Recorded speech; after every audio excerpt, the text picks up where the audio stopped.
everybody, I'm trying to do some safe handling videos from home, so please disregard my lack of equipment. But what I have is my less than thrilled cat Payton, and I'm going to show you guys some safe handling. So we're first going to talk about removing a cat from a cage. I have a tiny little table here, so he's not thrilled. But what you don't want to do, see, that's not going to work. What you never want to do is remove a cat and bring him right up to your face like this. Because if he gets spooked, the first thing he's going to do is scratch me, potentially. He won't, he'll just cry, but most cats would. So you never want to be holding a cat like this. You never want to pull him from the carrier towards your face in case something comes up that startles that cat. The way you always want to be holding a cat is a football hold. So he's a very large cat.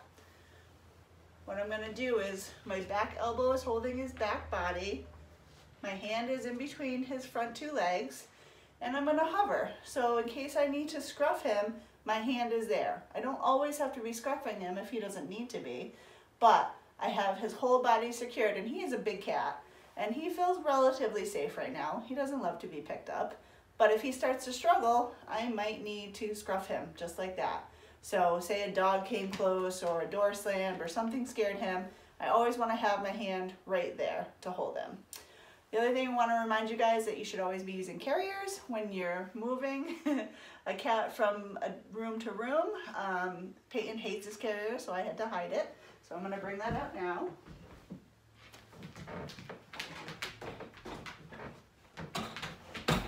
And what I would recommend, as I'm losing my cat, what I would recommend is a carrier that's relatively bigger than your cat because it makes it a lot easier. Some cats will just go right in it.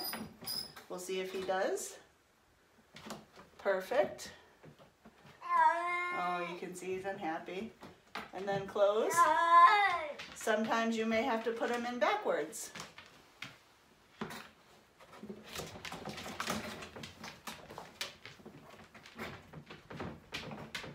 See, he grabbed on with his feet.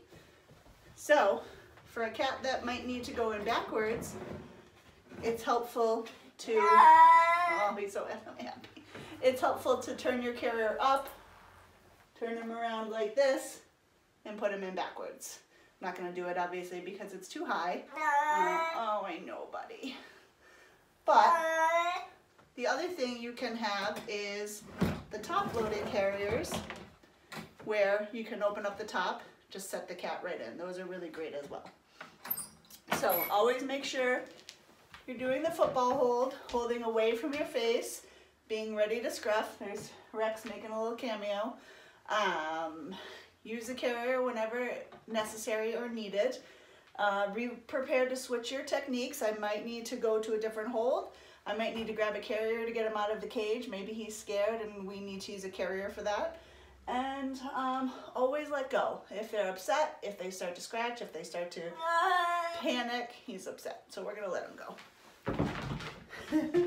And now he's running off to hide for the rest of the day. So let him go. Don't hang on. I don't want you guys to get bit or scratched, because that 95% of our bites will come from when a cat is trying to get away from you.